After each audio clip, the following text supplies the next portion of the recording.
Well, the jingle never gets old, doesn't it? Especially that Klonoa is finally back again. Hello, what's up everyone? I am Ray the Flying Squirrel here, and I am from the likes of the Maxi Toys videos today.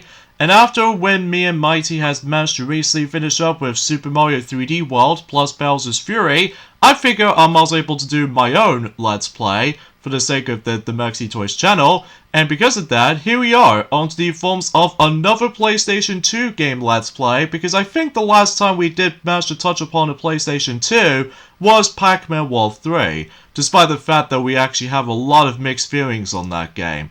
But on the upside is though, is the fact that today, the 1st of November for this point today, according to this uploading schedule already, today we're going to be hit on to the forms of the next Klonoa installment, which this time we ended up on the PlayStation 2, and that is of course Klonoa 2 Lunatea's Veil. And this game first came out in 2001, which I can't believe it's been about 20 years ago since when this game first came out on the PlayStation 2. So yeah, time flies, doesn't it?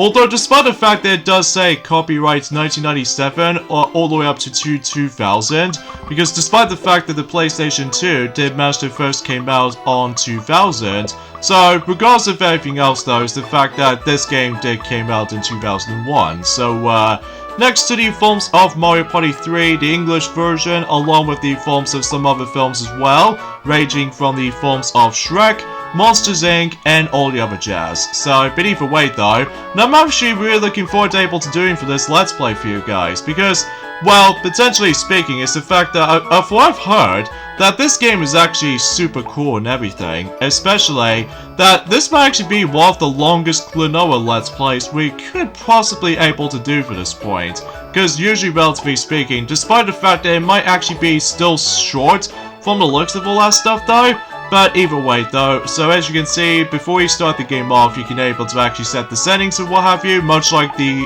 Klonoa Daughter Phantom Isle game for the PlayStation, so there's nothing different from there, except this time around though, we are on the PlayStation 2, no longer on PlayStation 1, so yeah, you probably get the idea. So let's begin, Klonoa 2, Lunatea's Veil. So either way, and of course, we got ourselves the intro, introduction, and cutscene of the game, so just like in the original game.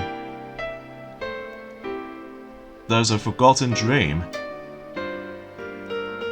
It was a dream I can't remember, or a dream I won't remember. I have a forgotten dream, or has a forgotten dream. But surely there was a dream. And somehow there's a Kingdom Hearts reference.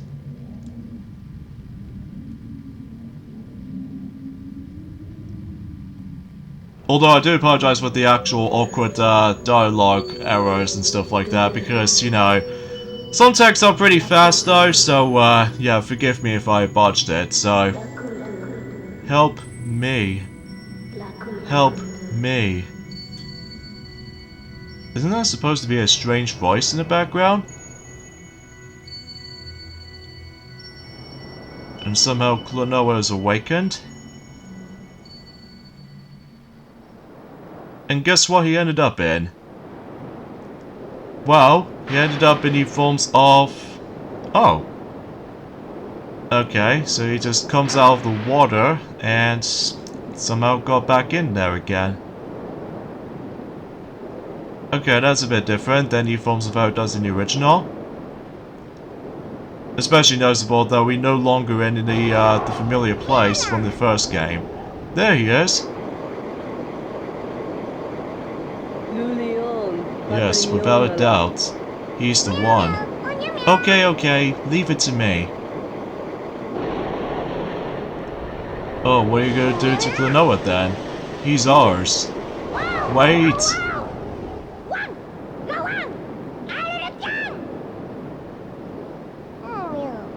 Oh, Pooh. Who are they? They're Pestilence. No. They're in their way. Should I get rid of them? No, we can't risk dropping the ring. Very well. We shall just wait and see. And somehow we ended up in here.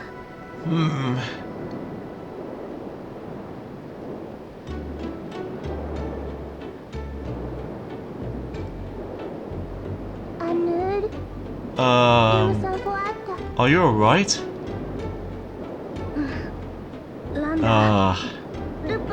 Yeah. At least, I think so. Thank goodness. I'm Lolo. I'm the pestilence. Well, I'm a princess in training. Again, forgive me about the forms of the dialogue errors, I do apologize. And this is Puka. Yo. You're the ones who saved me, huh? Thanks. I'm Klonoa. Klonoa? So Klonoa is the name of the dream traveler. Huh? Hold on there. I'm just... Watch out!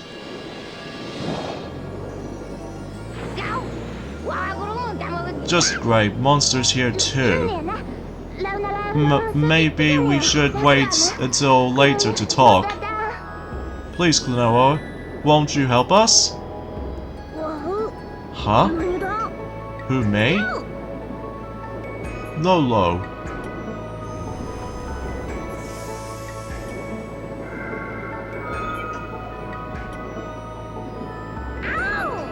Let's get the show on the road. Huh? What? What the? Ah, we'll move it. We all gonna move into that island. What island?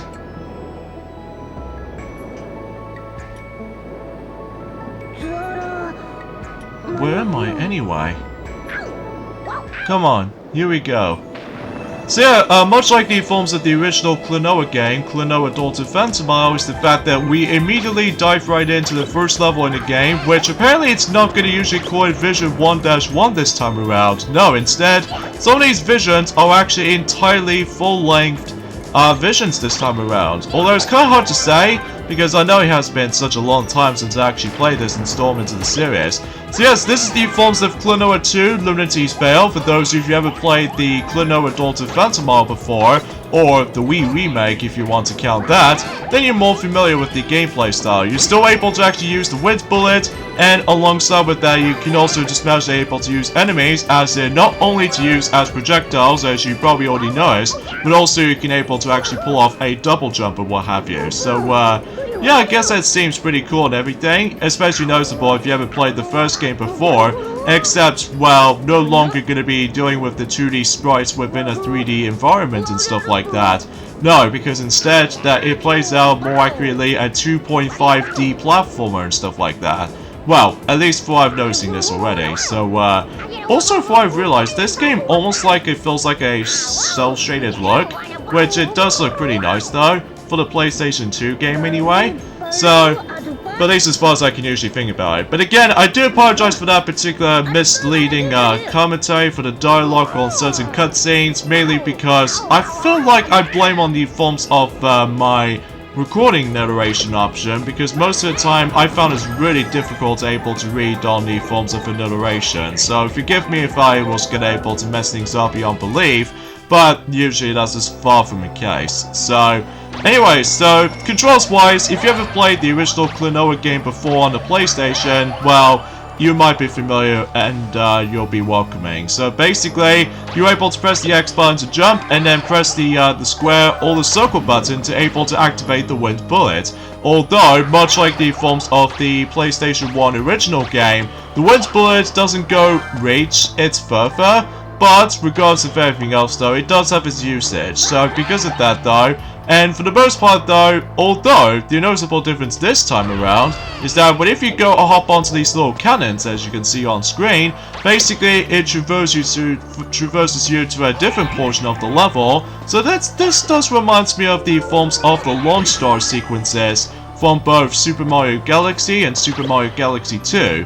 Although, the noticeable difference is the fact that, well, usually relatively speaking, I'm pretty sure this game is still linear, so as a result though, there might be some explorations here and there, although unlike the handheld titles, there does have a lot of emphasis on exploration and puzzles here and there, stuff like the forms of Moonlight Museum, and Empire of Dreams. And then whatever we get on to next year, when it comes to Klonoa 2 Dream Champ Tournament for the Game Boy Advance, then, you know, it's all about exploration after all. So, as for this particular playthrough, much like the forms of how it does on the previous Klonoa games, pretty much, I'm going to be going for 100% completion, meaning I must able to actually obtain the familiar collectibles ever since any forms have been, well, let's just say in Klonoa Daughter Phantomile, because every once in a while, you're still able to collect some of these jewels or crystals here and there, but there's also the forms of those bubbles usually contains one of these highly valued collectibles, which are kind of similar to the forms of the citizens from the likes of the first game, except the fact that rather than collecting citizens as to able to actually get 100% completion, instead it's now been replaced as in, well, I won't classify for saying a doll face. So, because yeah, basically in order to able to 100% everything is the fact that we need to able to collect every single pieces of a doll. And as a matter of fact, that usually, relatively speaking, I think it gets a little bit trickier and tough this time around to able to actually find these things. Because what if first time I played a game back in 2013, when I managed to grow up the game along the same lines as Super Mario Sunshine back in the day. And as a result though, I can never for the life of me never actually found any other collectibles around here. Because obviously you have to do a continuous amount of searching, much like the forms of how it does it on the first game, along with Moonlight's Museum and Empire of Dreams. So yeah, that's something worth noting for. And also I just realized is the fact that this is our second Klonoa Let's Play for the sake of 2021. Because after all, both games came out during the forms of 2001, basically. So as a result, between this game, Klonoa 2 Lunatea's Veil, and Klonoa Empire of Dreams for the Game Boy Advance, those games are now 20 years old, which I can't even believe time itself went flying. And also, we've recognized that particular clock as these little checkpoint markers, so you might be familiar with that ever since the first game, so yeah, nothing different from there.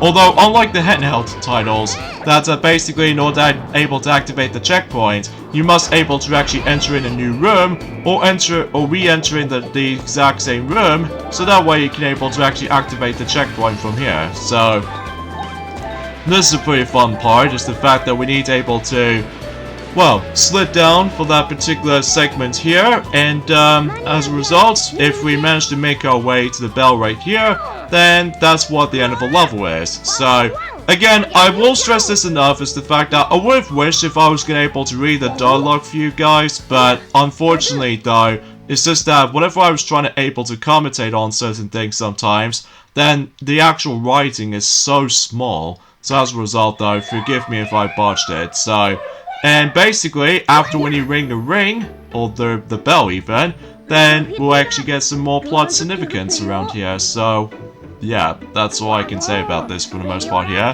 That's a spirit bell for apprentices. Yeah, that's as far as I can usually think about it. So yeah, a few things I want to explain while this is going on.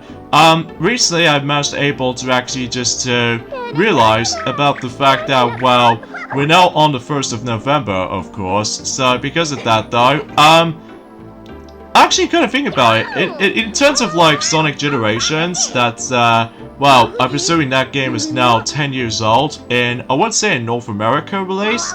So, yeah, that might be something worth noting for the sake of celebration the actual amazing Sonic game to be. So, yeah, you probably get the idea. Lunatea, huh? Get it? Because of the forms of Lunatea's Veil is the title of the game, or the subtitle for the game. So, yeah, I think you get the actual puzzles there, Klonoa. So, anyway, so let's go ahead and save my game here. And I think, if I recall correctly, much like the forms of the original Klonoa game, Klonoa Daughter Phantomile, I'm pretty sure you can able to actually save it up to, like, 4 save files, but in addition to those 4 save files with its individual files, but also you can able to save additional 4, well, let's just say 4 times 4 save files, which actually leads us to 16 save files, which is still quite a lot, especially noticeable about the fact that assuming if you already have the memory card, then you might be familiar with the actual save system, so it's like, after when you finish the level, then you do have an option to either save the game for you. But yeah, you get the idea about this going. So yeah, forgive me about the fact that sometimes that I was pretty awkward at points, because I have no idea why I was able to try and understand what's going on. Although basically the entire story, I'm pretty sure this takes place after the events of the Klonoa Daughter Phantomile or something, because after all, as you can tell, that there's no Hupo around. Although, unlike in Moonlight's Museum and Empire of Dreams, that Hupo does manage able to make his appearance after all. But in this game, we're actually able to introduce into ourselves two new characters, which we have Lolo, which is the actual main plot elements for the sake of this game this time around, and also Popka. So, which is, I'm presuming it's like Lolo's companion or something? Well, at least for the most part anyway. And also, I've realized, in a sense, the first ever cutscene throughout the game, that basically Lolo just somehow managed to able to get inside the ring, which it does feel very similar to Hupo, except the fact that, well, Hupo is actually almost inspired by a Chow for some reason to me, although that he's an entirely different character, unlike Chow's, where he speaks like Chow language and stuff like that. But anyway, enough about that Sonic references for now on. So yeah, and every once in a while about the fact that he's trying to tell us what the actual chaos is going on, specifically with all these little bells we need to able to ring for the sake of quite a few towers we need to reach into. So I'm guessing that's the whole entire main objective in this game this time around. That well, basically we need to ring all sorts of bells, basically. So in this case though, is the fact that, well, assuming about the fact that, well, yeah, that's as far as I can say about this for the most part here. So, and I suppose another thing I should probably explain about this as well. We help Lolo. Well, me? Yes, of course you are. Especially you're the main hero after all. After like 3 other adventures and such. Well, sure, I guess. She saved me after all. Well, yes, she did. From since the very beginning. Good. Then go see the High Princesses. For you, you're worthily becoming a full apprentice. Me? A full apprentice? Thank you so much. Ouch. Ow, ow, ow, ow, ow. And then Klonoa just laughed. So again, I do apologize for that particular dialogue error, so forgive me about that. Again, because of how the fact that some texts are pretty small. So anyway, so now we're done with that conversation, but now we need to head over to this the next level right here. So yeah, let's hop right into this. So, as far as I can tell, is the fact that the entire structure is kind of similar to the original Klonoa game, Klonoa Daughter Phantomile, except that the fact that the world map is somewhat, well, usually huge this time around, and also it does manage to take place in a different environment. So, I guess it's like new and everything, especially noticeable about the fact that this is a sequel after all, which reminds me, why can this game get a sequel, or specifically a remake of Klonoa 2 Lunatea's Veil? Although I'm pretty sure it's mainly because of how the fact that on the Wii remake for the Nintendo Wii, well, for the sake of Klonoa anyway, Daughter Phantomile, sadly the commercial failure did manage to ruin the entire experience for the sake of, like, continuing Klonoa's life, because we have not seen him for a very, very long time. Mainly for like 13 years or so, which, jeez, 13 years ago since when the last Klonoa game has been released, and specifically in everyone else around the world, that is just Klonoa for the Wii, which is a remake of the original Klonoa Daughter Phantomile for the PlayStation 1.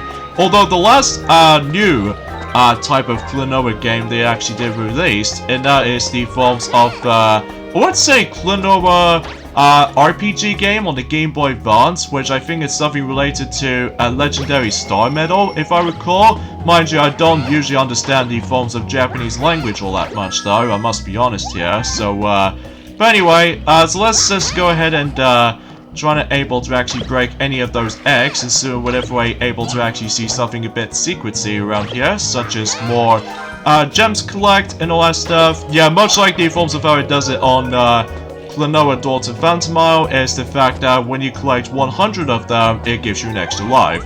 However though, it's actually kind of tricky to get extra lives this time around though, at least in my opinion, because normally on the first game you would able to actually give yourselves a whole bunch of extra lives, which is super generous with you if you manage to able to have struggling with harder like difficulty levels. Whilst in here though, sometimes you might able to stumble across some occasional extra lives there, but most of the time it's the fact that it might actually be kind of hard to get this time around though, which I guess it's like a good thing I suppose for the sake of like adding some more challenge into it.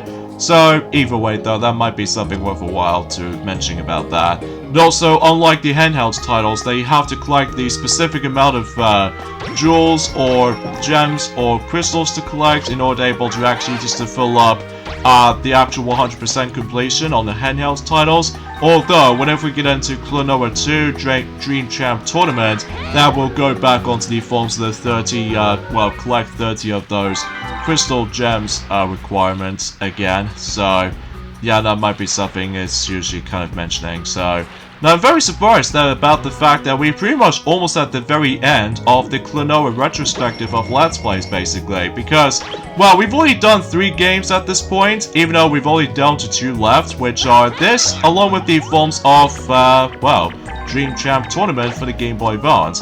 The only ones I'm not going to count, though, is the Japanese exclusive RPG game, and also Klonoa Beach Volleyball, because, let me tell you, I'm not a big fan of the beach volleyball sports, in my opinion, just because, well, it's especially I noticeably give up on that particular sport after playing through, you know, Mario and Sonic at the Rio 2016 Olympic Games, just because I seriously swear to God, I'm always having so many unlucky moments on that particular event. So, yeah, that might be something I need to classify that. So, anyway, so for this point right here, we have to able to toss one of those enemies as projectiles, and nope.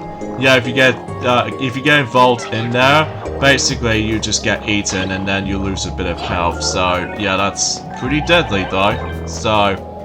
And of course, like always, much like the forms of Pac-Man World 3, along with Pac-Man World 2, I'm going to be playing on my PlayStation 2 hardware. So unfortunately though, no PS3 capture footage because usually my PS3 Slim does not play PS2 stuff, unlike the original PS3 Fat model, or some people usually call it the original model I should say, that basically it can play PlayStation 2 games as backwards compatibility. So, and as a matter of fact, that's as far as I can usually say about this for the most part. So, once again, you're still able to collect some hearts to able to replenish your health if you manage to able to keep on getting hits every once in a while.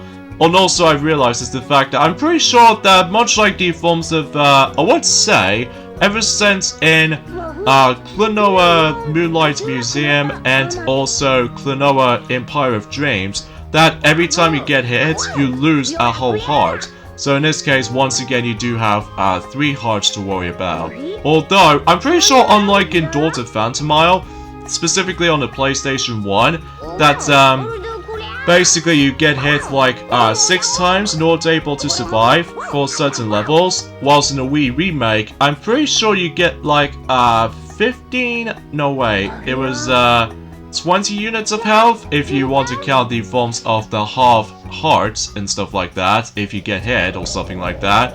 Whilst in here though, it is actually still referring to the forms of going back onto, if you get hit once by an enemy, you lose 1 of your hearts, but of course if you lose all 3 hearts, then obviously you lose a life. So yeah, just keep that in mind. Now I believe to get 1-ups, you still need able to get these little tokens, if you can tell. So yeah, it's very similar for that regard, except the fact that the actual worlds, well, especially in some levels this time around though, are much longer than the forms of how it does in the Daughter Phantomile and the occasional puzzle stages for the sake of the forms of Moonlight Museum, as well as Empire of Dreams. Although, whenever we talk more about the forms of Dream Champ tournaments until next year, like I said earlier, but we don't know when exactly, because either way though, we are already planned out for the sake of likely for the future Let's Plays in the future, specifically in 2022. Well, at least if we know about the fact that with Mario Party 7, and of course Mario Party 8 at some point next year, because obviously we are... Well, obviously we already know about the fact that Mario Party Superstars has already came out on the forms of the Nintendo Switch recently, so...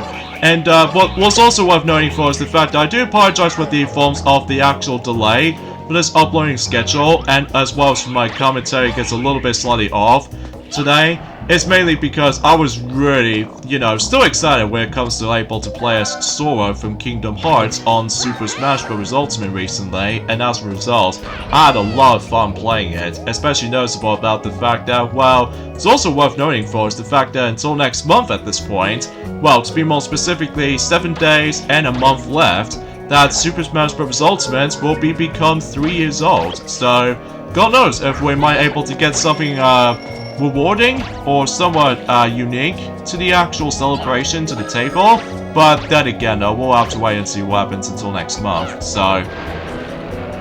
And of course, like the forms of how it does it on Daughter Phantomile, we still need able to rely on the forms of some background elements to the table if you really want to proceed to the actual some portions of the level. Like this level for instance, that we need able to actually just use one of the enemies as projectiles and try to throw it in the background, and that way you would be able to actually do something to progress to the level. So likely that those pillars that, as you saw, that we've already destroyed them, well basically we do need to rely on the enemy projectile in order to get up there, so that's the whole entire gist of it though, especially noticeable for the rest of the series. Well, handheld games didn't usually go for that specific route, because it obviously takes place entirely in 2D with all these sprites and everything. So yeah, that's as far as I can usually say about this for this point right here. So now then, Lolo, you wish to save the world, do you? I do. Is it just me, or she feels a bit similar to the ones in the forms of the original Klonoa, with some familiar characters we all know and love from the first game, but somehow we stumbled across a, I forget what I just said, because I'm just got distracted by other things. That's the only thing I haven't exactly thought about yet, so...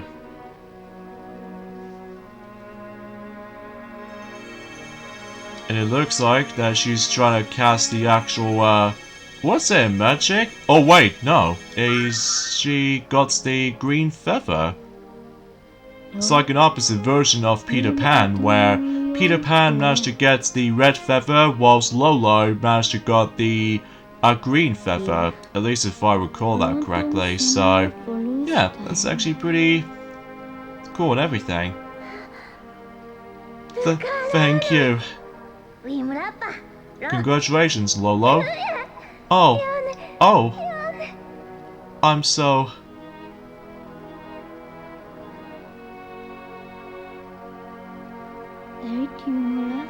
Your first task is to journey to the 4 kingdoms in which the Harmony Bells are housed. And once you reach the kingdoms, you must go and gather the power from their bells. Alright, sounds pretty standard, like I mentioned earlier. Gather the power of the bells. So, yeah, that's as far as I can try to point things out. Again, I do apologize if my commentary gets a little bit still to that point. Can you do this, Lolo? Yes, I'll do my best.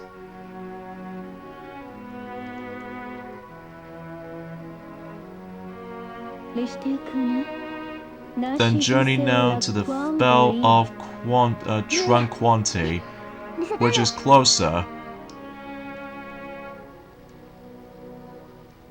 And it looks like they're about to be making their way there now.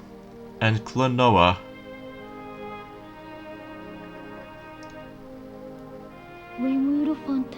You're a kind kid, kind lad. Please watch over and protect our Lolo. Of course he will. So yeah, the vision is cleared, and of course we've already 100% everything on that level. Although, mind you, there might be some crystals needs to be collected, but honestly, much like the forms of Door to Phantom Isle, that basically I think I should probably skip that task entirely, because, wow, unlike the handheld games, that you get something rewarding if you manage able to gather every single crystals or gems to collect in each level. Well, that doesn't seem the case in this, so... Anyways, let's head over to the forms of the next level, which is Moa Temple, which I do apologize again with that pronunciation of some of these words meaning, because let me tell you, I feel a little bit tired as well. Klonoa, hurry, hurry! Oh, what do we have in intruder alert? Somewhere behind us. A monster? Loria again? Loria? A bandit. She wreaks havoc on the world while searching for treasure.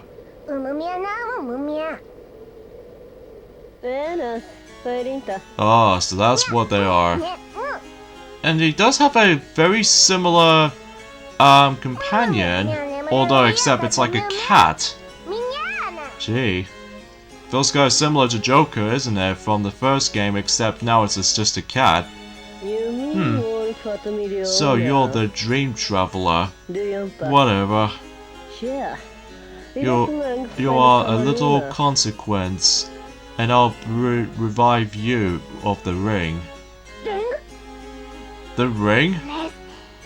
You're not getting this ring. I figured this would happen. Get them. So of course we got ourselves the first boss in the game, which appears to be, well, I don't know exactly what his name is though, because what I've remembered on the first game, that the names are pretty simple, but I don't usually play this game as much. But usually this first boss right here is pretty simple and pretty easy. Basically you have to be able to use enemies as projectiles and then just try to throw it onto its weak spot, mainly in the back. However, here's the differences this time around. Now the boss fights have different phases. Specifically, we're now on the second phase, whilst we've already tackled through the first phase. So, yeah, potentially speaking, if you thought this boss battle was over, well, there's actually more to it, because obviously, whoever needs a sequel, they need to expand on things, which is a good thing. Especially noticeable because obviously that, well, you know, I'll probably get into more details about the forms of some other details until for later. Relatively speaking, so I believe he's almost done, so he's literally only got one hit left, so once he's done for good, then, so close, and then exponentially we're able to actually get ourselves, or activate, the first, Harmony Bell. So, yeah, that should be worth a while, and he's been taken down. Oh, and by the way, if you press one of the bumpers, then, as you can see, you can able to perform certain poses, or taunts, or specifically poses for Klonoa, which is a nice touch. Huh? What is your name? Klonoa? Hehe, you're kinda cool. Klonoa. I'll remember you.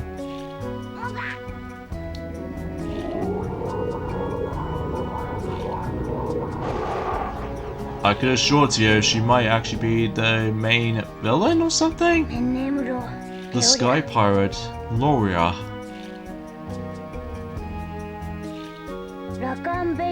So this is the Bell of Tranquility.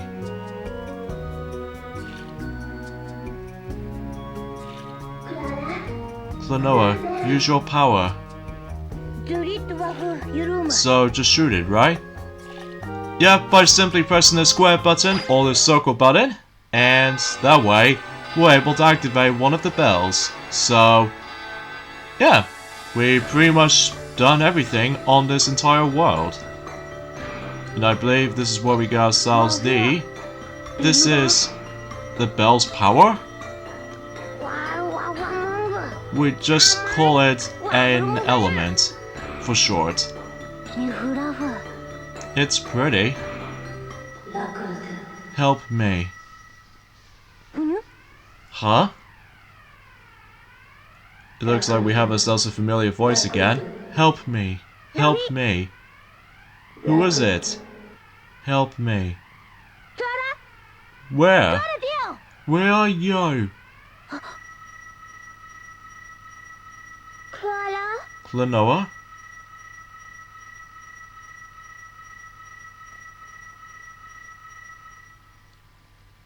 So yeah, that's pretty much as far as I can tell from the first world. It's a pretty simple, easy world of any sort, especially noticeable that, as I mentioned this before, some other levels eventually, that it'll get much, much longer than before, because obviously it's going to expand upon, well, the level's length this time around, at least if I think so anyway. Although, mind you, that, well, it's hard to say at this point, honestly.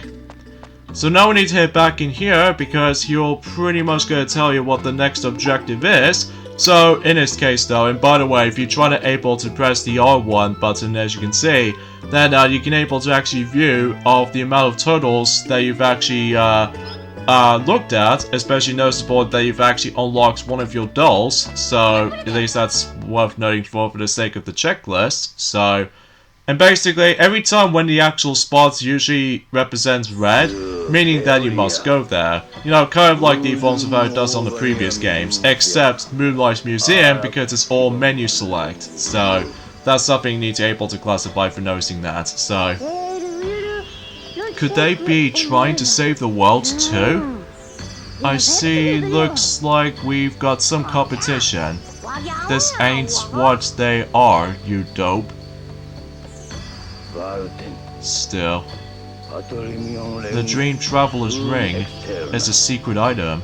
They say it will not work without a princess. Again, I do apologize for that mispronunciation with that word. Then stealing the ring aren't enough by itself? Oh, that's a bit reassuring. In any case, you must seek all of the bells. To the next bell then? Ah, you're just in time for Joilant's opening. The opening of what? Joilant. The entire kingdom is, it's like a giant amusement park? Great timing. Come on, come on.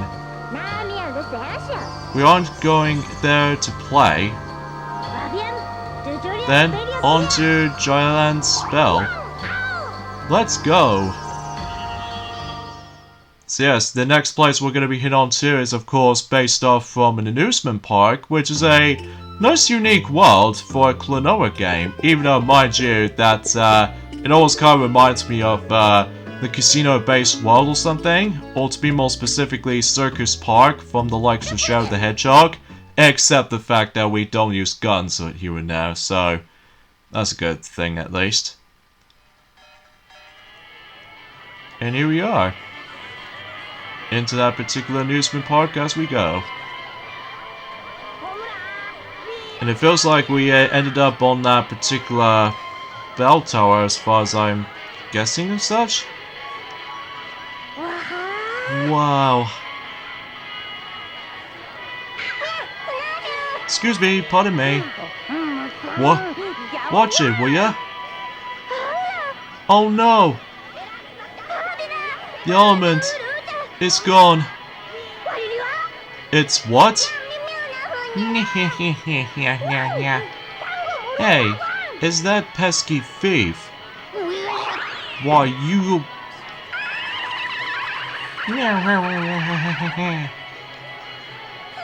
Oh, they split in two? Guess who it is? Come and get it, if you can. Whoa. This is making me mad. After them, Klonoa. Sure. But which one? I don't care. Just start chasing one.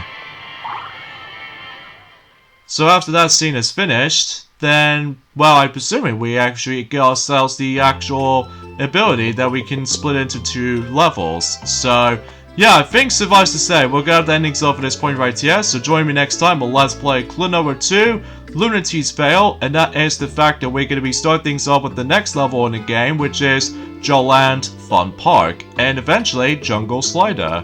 So, yeah, I'll see you guys until on Wednesday. Later, fellas.